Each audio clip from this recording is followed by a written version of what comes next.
Hello friends, welcome to the channel BioCafe. Myself Mahesh Mahajan. Today we are going to enlist some of the important autosomal dominant disorders. क्योंकि कई बार ऐसा हुआ है कि अगर आप लोगों को ये ऑटोजोमल डोमिनेंट हो, चाहे रिसेसिव हो, चाहे एक्स लिंक्ड हो, चाहे वाई लिंक्ड, अगर डिसऑर्डर के नेम्स भी अगर पता होते हैं तो कई बार हमारे जो क्वेश्चंस है वो आसानी से सॉल्व हो सकते हैं. तो इसी पर्पस को ध्यान में रखते हुए ये वीडियो जो है we are going to have this today. So this video will be useful for CSIR NET examination as well as other examinations such as GATE Life Sciences, ICMR and DBT and various other entrance examinations. So without having any further delay, so let us begin with our video. So these are some of the important autosomal dominant disorders.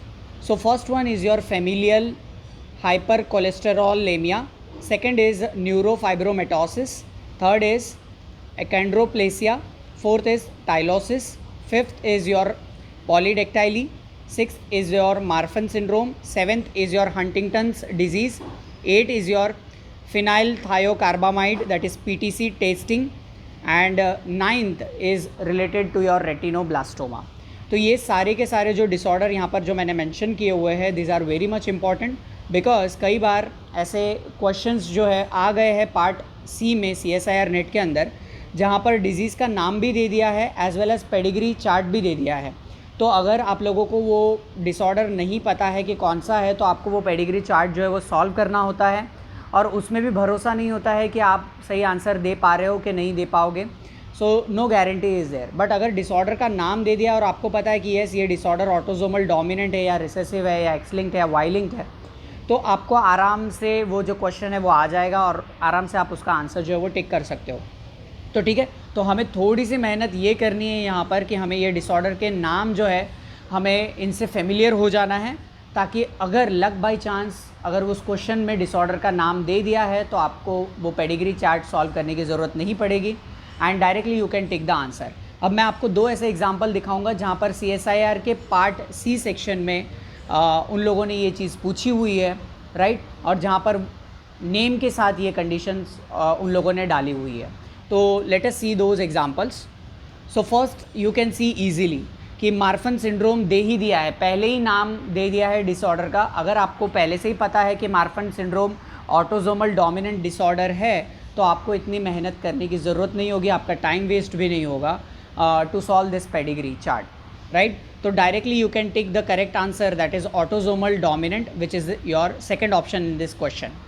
ठीक है, तो ये कभी कभार हो जाता है इस तरह से. एज वेल एज़ आपको ये जो डिसऑर्डर है वो पार्ट बी में काम ज़रूर आएंगे, क्योंकि कई बार ऐसा भी होता है कि एग्जाम्पल्स के तौर पर पूछ लिए जाते हैं. So you should have this disorders in your mind कि कौन से ऑटोजोमल डोमिनेंट है या रिसेसिव है या एक्स लिंक्ड है या वाई लिंक्ड है. अब आगे के जो भी डिसऑर्डर्स है, that is autosomal recessive then X linked and Y linked, इनके ऊपर भी हम अलग से वीडियोज़ बनाएंगे. बट आज हमारा जो मेन फोकस होगा वो है ऑटोजोमल डोमिनेंट डिसऑर्डर के ऊपर.